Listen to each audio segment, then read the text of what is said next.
एचएनडी बोर्डिंगच्या विक्रीच्या संदर्भामधला जो निर्णय झालेला आहे तो विश्वस्तांनी सगळे नियम सगळे कायदे धाब्यावर बसवून त्यांनी निर्णय घेतलेला आहे। धर्मादाय आयुक्तांनी सुद्धा त्याला बेकायदेशीररित्या मंजुरी दिलेली आहे आणि हे जेव्हा त्यांच्या लक्षात आलं तेव्हा त्यांनी परत यू टर्न घेतला आणि पुन्हा मंदिर आहे का नाही तपासण्यासाठी म्हणून सहाय्यक धर्मादाय आयुक्तांना आदेश दिला। म्हणजे एक मोठा घोटाळा एक मोठा भ्रष्टाचार करण्यासाठी कशा पद्धतीने कपट कारस्थान याच्यामध्ये झालेला आहे हे सिद्ध झालेलं आहे। या धर्मादाय आयुक्तांनी हे लक्षात घेतलं पाहिजे होतं की खरोखरच एचएनडी बोर्डिंगची आर्थिक स्थिती खालावलेली आहे का। मग धर्मादाय आयुक्तांनी या न्यासाची एकूण बॅलन्स शीट तपासली का, काय स्थिती आर्थिक स्थिती बघितली का, ती न बघताच कसे काय विक्रीला परवानगी दिली हा खरा प्रश्न आहे। आणि मग जर त्यांनी बॅलन्स शीट तपासला असतं तर मगाशी महाराजांनी जो उल्लेख केला त्याच्यावरनं धर्मादाय आयुक्तांच्या लक्षात आलेलं असतं की 10-15 कोटी रुपये इकडे तिकडे झालेले आहेत। म्हणजे संस्थेकडे पैसा असताना सुद्धा जागा विकायची काही गरज नाही। आणि मग अशा पद्धतीनं धर्मादाय संस्थेचे पैसे खाजगी कामासाठी कसे काय वापरले जातात, कुठल्या तरी कंपनीमध्ये अनसिक्युअर लोन म्हणून कसे घेतले जातात। आणि त्यामुळं माझं या न्यासाच्या विश्वस्तांना अजूनही हात जोडून विनंती आहे की हा व्यवहार त्यांनी रद्द करावा ताबडतोब, अन्यथा आर्थिक गैरव्यवहाराच्या पोटी त्यांच्यावर आम्ही गुन्हे दाखल करू आणि त्यांना तुरुंगात धाडल्याशिवाय सोडणार नाही। कारण आणि गोखलेंना सुद्धा आमची विनंती आहे, तुम्ही या फंदात पडू नका।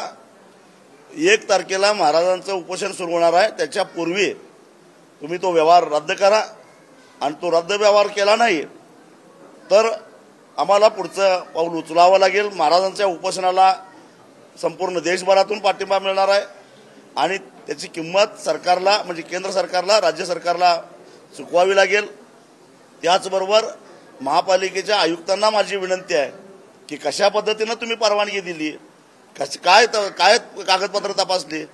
या पुण्याचे खासदार असतील, केंद्रातले मंत्री मुरली मोहोळ यांना माझी विनंती आहे, तुमचा संबंध याच्यामध्ये असो अथवा नसो, जर खरोखरच तुमचा संबंध नसेल तर पुण्याचे खासदार म्हणून तुमच्या मतदारसंघातला एक अत्यंत संवेदनशील विषय आहे, याच्यामध्ये पुढाकार घ्या आणि महाराज उपोषणाला बसण्यापूर्वी हा व्यवहार रद्द करण्यासाठी राज्य सरकारकडे पाठपुरावा करा। ते तुमचे जे काही पूर्वाश्रमीचे मित्र आहेत गोखले त्यांना सांगा व्यवहार रद्द करायला सांगा, अन्यथा आणि सोमवारी जाऊन महापालिकेमध्ये जाऊन तिथे काय काय भानगडी कुणी काय काय केल्यात ते तपासा।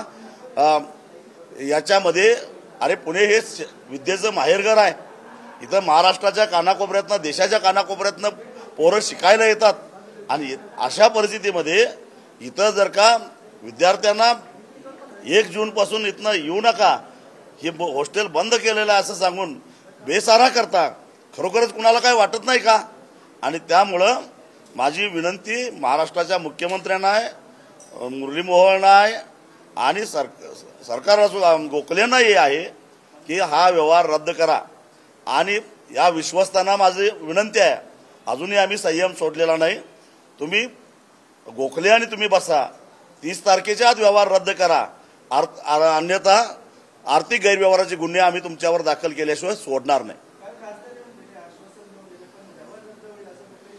म्हणूनच तुमच्या माध्यमातून त्यांना मी आवाहन करतोय की पुढाकार घ्या, मनासारखं होईल असं वर बोलू नका। गोखले हे तुमचे पूर्वाश्रमीचे मित्र आहेत, तुमच्या शब्दावर नाहीत मला माहिती आहे, सगळं जास्त बोलायला लावू नका, तेव्हा तो व्यवहार रद्द करा एवढीच माझी त्यांना विनंती आहे। आणि मग व्यवहार रद्द नाही झाला तर मग गव्हाबरोबर किडा सुद्धा रगडला जाईल 30 तारखेनंतर, हेही सांगतो।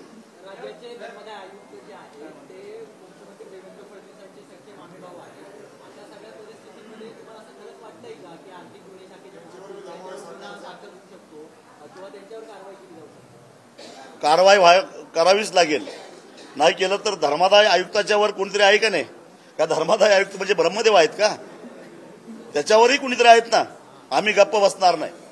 हा विद्यार्थ्यांचा प्रश्न आहे। अहो 230 कोटीला व्यवहार होतो, आणि सरळ गोखले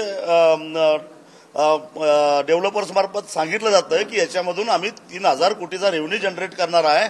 काय प्रकार आहे? गोरगरीब विद्यार्थ्यांना देशोधडीला लावून त्यांना रस्त्यावर आणून पैसा कमवायचा हे ठिकाण आहे का? तुमचे बाकीचे धंदे चाललेत, चालून देत. आम्ही कधी लक्ष दिलं नाही, पण याच्यामध्ये जर का पैसा खाण्याचा प्रयत्न केला तर कुणालाही आम्ही सोडणार नाही.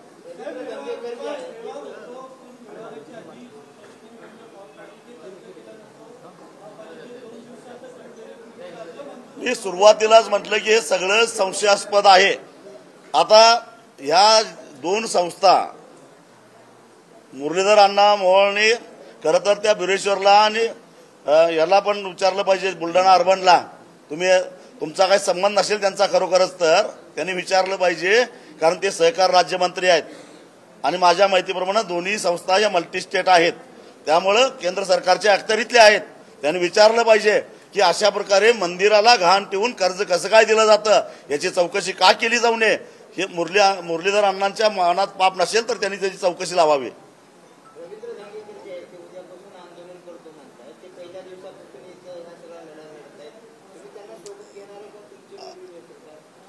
या आंदोलनामध्ये जे जे कोणी येतील त्या सगळ्यांना आम्ही बरोबर घेणार आहोत, कारण हे कुणा एकाच्या विरोधातलं आंदोलन नाही आहे, ह्या प्रवृत्तीच्या विरोधात लढा आहे. आज जे काय आमची बैठक झाली त्या बैठकीमध्ये हेच ठरलं की HND हे केवळ निमित्त आहे.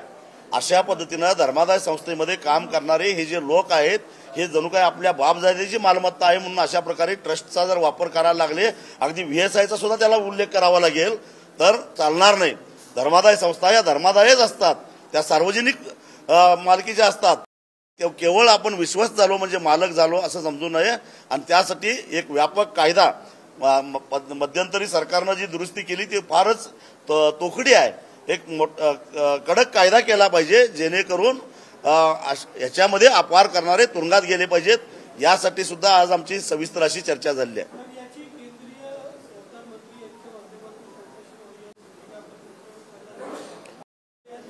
आम्ही सगळ्यांच्या बरोबर पत्रव्यवहार करणार आहोत. आता मगाशी महाराजांनी सांगितलेलं आहे, मंदिर विकण्याच्या बाजूला कोण आहेत आणि मंदिर वाचलं पाहिजे या बाजूला कोण आहेत. कारण देव धर्म आणि देशासाठी आम्ही काम करतो असं म्हणणाऱ्यांना आता आपलं खरं स्वरूप दाखवावं लागेल. इथं बैठकीमध्ये जो निर्णय होईल त्या पद्धतीने आम्ही करू.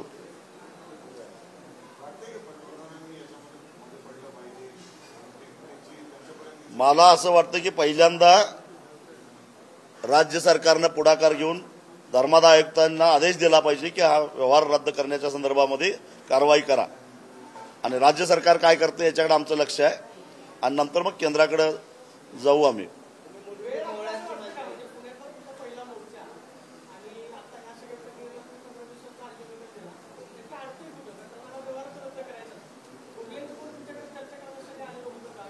भलं मोठं घबाड आहे, सोडायला जरा मानसिक तयारी ठेवावी लागते, तेव्हा त्यांना मानसिक तयारी करून द्या. माझं आव्हान एवढंच आहे गोखलेंना की तुम्ही व्यवहार रद्द करा आणि विश्वासांना आव्हान आहे टेबलाखालनं टेबलावरनं जे काय पैसे घेतले ते त्यांना परत देऊन टाका.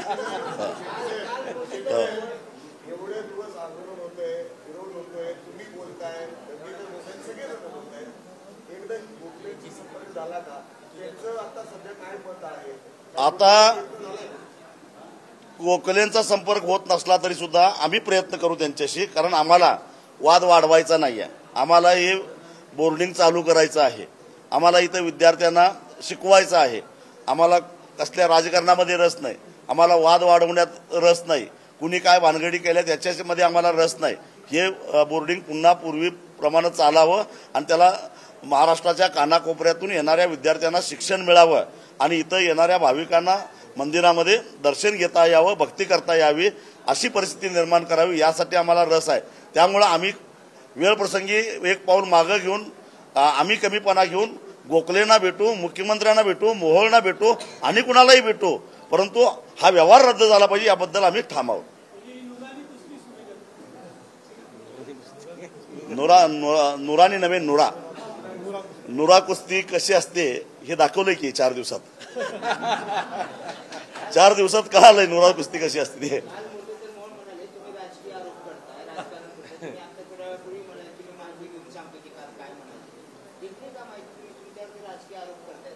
कुणाला काय करायचं ते करून दे. मी माझ्या मुद्द्याशी ठाम आहे आणि मी विनाकारण या भानगडीत पडलेलो नाही. मी विद्यार्थ्यांच्यासाठी पडलेलो आहे. कारण या पुणे विद्येचं माहेरघर आहे.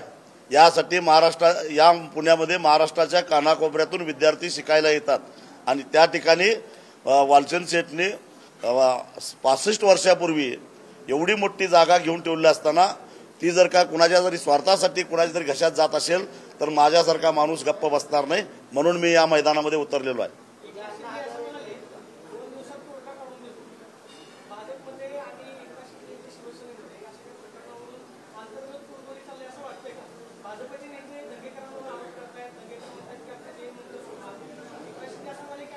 कुणाच्या कोंबड्यानं सूर्योदय होतोय आम्हाला काही माहित नाही. कोंबडा हरवून दे खायला पाहिजे. कोंबडा कुणाचा हरवना, सूर्योदय झाला पाहिजे या मताशी आम्ही आहोत. त्यामुळं शिंद्यांचा कोंबडा हरवून दे नाहीतर मोहोळकरांचा हरवून दे. सूर्योदय झाला पाहिजे आणि सूर्योदय नाही झाला तर आम्ही सोडणार नाही. मुख्यमंत्र्यांचं नाही सांगितलं की मुख्यमंत्र्यांनी पाहुण्यांना एक फोन करावा, एवढंच करावं.